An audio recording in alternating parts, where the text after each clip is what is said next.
किराएदार बेटा। उठ जा नालायक, सुबह के 8 बजने को है। तुझे एग्जाम नहीं देना क्या? थोड़ी देर और सोने दीजिए ना पापा। तू उठता है या फिर मैं तेरे ऊपर पानी फेंकूं? रोज गधों की तरह सोता रहता है, पेपर की कोई टेंशन ही नहीं है। और एक हमारा समय था जब हम पेपर में फेल होने के डर से रात भर पढ़ा करते थे, सो ही नहीं पाते थे। तो क्या आप उसका बदला मुझसे लेंगे? मैं 15 मिनट बाद उठ जाऊंगा, आप प्लीज जाइए, मुझे डिस्टर्ब मत कीजिए। इतना कहकर रौनक रजाई ढककर फिर से सो जाता है। तू ऐसा नहीं मानेगा, रुक मैं अभी पानी लेकर आता हूं। बस फिर क्या था, इतना कहकर वो भागते हुए बाथरूम में जाते हैं और पानी की एक बड़ी सी बाल्टी लाकर रौनक के ऊपर फेंक देते हैं। पानी पड़ते ही रौनक झट से उठ जाता है। ये आपने क्या किया पापा? अब तो उठेगा नहीं तो यही करना पड़ेगा ना। वैसे थैंक्स डैड, आपके कारण ना अब मुझे नहाने की भी जरूरत नहीं पड़ेगी। चलिए अब आप माँ से बोलकर मेरे कपड़े निकलवा दीजिए, तब तक मैं ब्रश कर लेता हूँ। वैसे कल ना आप एक काम और करना, नहलाने के साथ साथ मुझे ब्रश भी करवा देना। ये ब्रश करने में ना मुझे बहुत आलस आता है। रौनक की बातों से अरविंद का मुंह खुला का खुला रह जाता है। वो अपनी पत्नी कमला के पास जाता है और रौनक की हरकतों के बारे में बताता है, जिसे सुन उसकी पत्नी हंसने लगती है। तुम अपने बेटे को समझाने के बजाय हंस रही हो।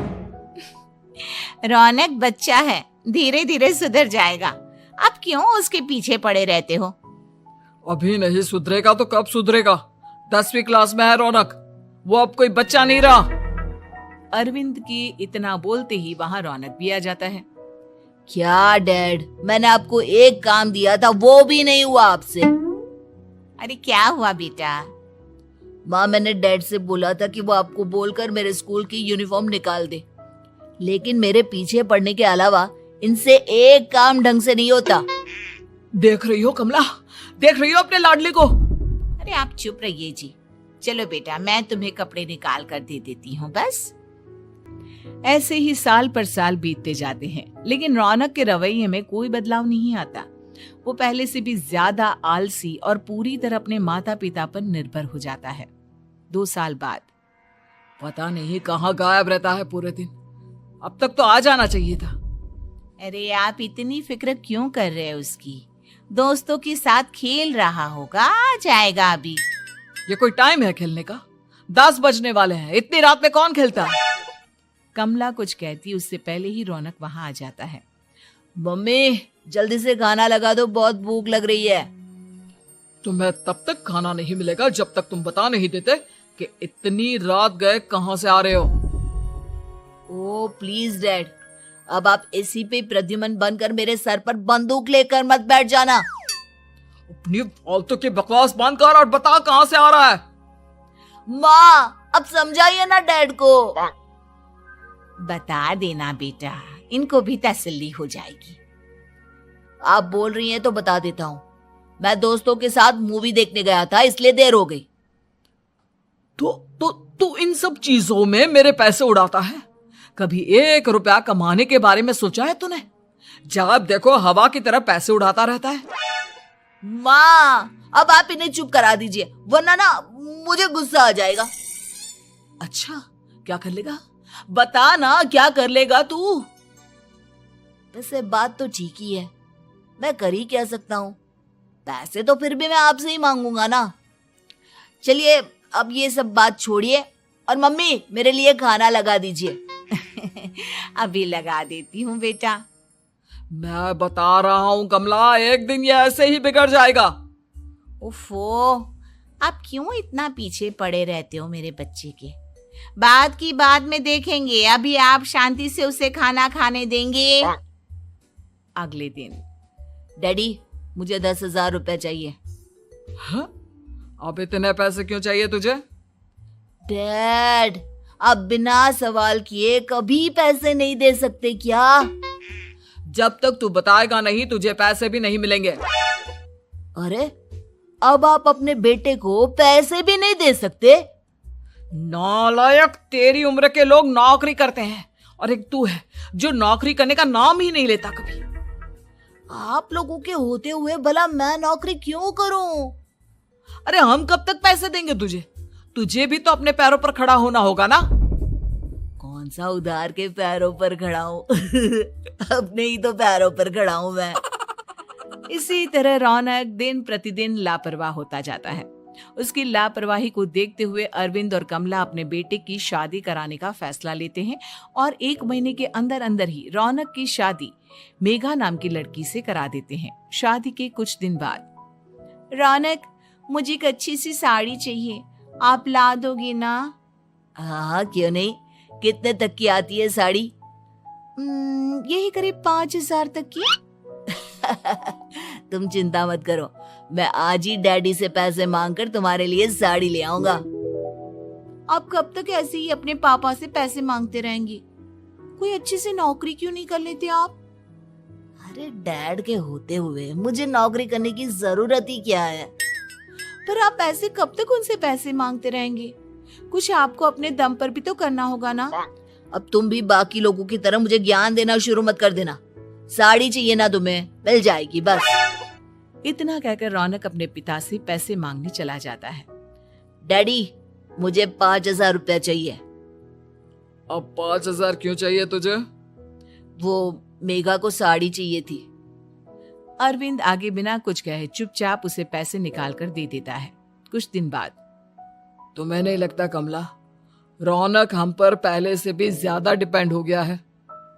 मुझे तो अब उसके भविष्य की चिंता होने लगी है। कल को हमें कुछ हो गया तो वो क्या करेगा? काश तुमने पहले ये सोच लिया होता तो आज हमारा बेटा इतना लापरवाह नहीं होता। तब मुझे कहाँ पता था कि मेरा लाड प्यार उसे इतना बिगाड़ देगा कि वो इस हद तक लापरवाह बन जाएगा। कोई बात नहीं, अभी भी देर नहीं हुई। मुझे पता है उसे कैसे सुधारा जा सकता है। कैसे? अरविंद कुछ कहता उससे पहले रौनक वहां आ जाता है और पैसों के लिए हाथ फैलाने लगता है। डैड, मैं और मेघा बाहर घूमने जाना चाहते हैं। अरे वाह, ये आज सूरज कहाँ से निकला है? Dad please. अच्छा चलो अब मुद्दे की बात करो। मुझे अब 25,000 चाहिए। अब तुम्हें 1 रुपया भी नहीं मिलने वाला। अगर तुम्हें पैसों की इतनी ही जरूरत है तो कोई ढंग की नौकरी कर लो। मम्मी, आप कुछ कहिए ना डैड को। बेटा, वो गलत क्या बोल रहे हैं? ये सब हम तेरे भले के लिए ही तो कर रहे हैं। मम्मा, मैंने बताया ना आपको, मुझे नहीं करनी कोई जॉब वॉब। तो ठीक है, निकल जाओ हमारे घर से। तुम्हारे जैसे लोगों के लिए मैंने ये घर खड़ा नहीं किया है। जितना ये घर आपका है ना, उतना ही मेरा भी है। मैं कहीं नहीं जाने वाला। जाना तो पड़ेगा ही तुझे, क्योंकि अब मैं तेरा कोई भी खर्चा नहीं उठाने वाला। ठीक है, मत उठाइए मेरा खर्चा, मैं अपने दम पर भी जी सकता हूँ। तो बेशर्मों की तरह अब तक यहाँ क्यों खड़ा है? अपना सामान ले और निकल जाए यहाँ से। रौनक पैर पटकते हुए वहां से चला जाता है। घर से निकालना जरूरी है क्या उसे? बिना पैसों के कौन रखेगा उसे किराए पर? अगर उसका भविष्य सुधारना है तो हमें अपने दिल पर पत्थर रखकर ये कदम उठाना ही होगा। दोनों बात कर रहे होते हैं कि रौनक अपनी पत्नी के साथ एक बड़ा सा बैग लेकर घर से निकल जाता है, लेकिन घर से बाहर उसे कोई भी मुफ्त में अपने घर किराए पर नहीं रखता। अंत में थक हार कर वो फिर से अपने घर चला जाता है। क्या हुआ? थोड़ी देर पहले तो दहाड़ते हुए घर से निकला था, अब क्या हुआ? नहीं रखा ना किसी ने तुझे किराए पर? डैड प्लीज, मैं कुछ दिनों में कोई अच्छी सी नौकरी शुरू कर दूंगा।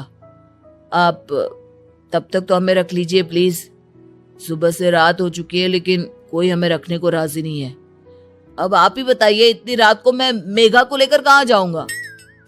ठीक है ठीक है, बहू की वजह से मैं तुझे घर पर रख रहा हूँ, लेकिन तू इस घर में एक बेटे की नहीं बल्कि एक किराएदार की हैसियत से रहेगा।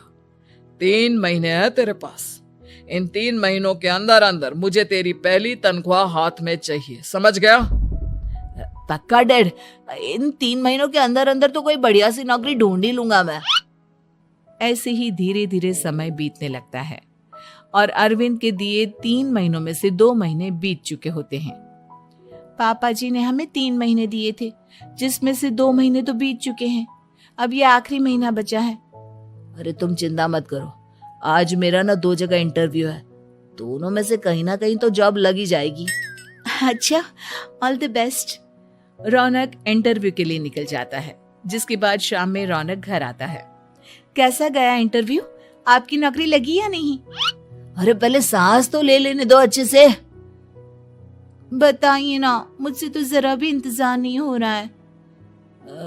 वो दरअसल बात यह है कि मेरी नौकरी तो लग चुकी है, लेकिन पैसे बहुत कम है। कितने पैसे हैं? 15,000। इतने में अरविंद और कमला मिठाई का डिब्बा लेकर आ जाते हैं। बधाई हो बेटा। हम जानते थे तेरी जॉब जरूर लगेगी। लेकिन मेरी सैलरी बहुत कम है मम्मा। कम है तो क्या हुआ, धीरे धीरे बढ़ जाएगी। हाँ बेटा, हम तो बस चाहते थे कि तू अपने पैरों पर खड़ा हो जाए।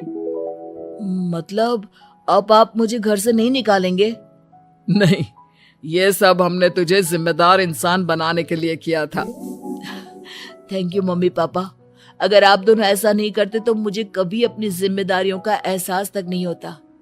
आज आपने मुझे सिखा दिया कि इंसान का अपने पैरों पर खड़ा होना भी जरूरी होता है। इतना कहकर रौनक झट से अपने माता पिता के गले लग जाता है और अपनी कमाई की पहली तनख्वाह वो अपने माता पिता के हाथ में सौंपता है। इस तरह रौनक एक गैर जिम्मेदार व्यक्ति से एक जिम्मेदार व्यक्ति बन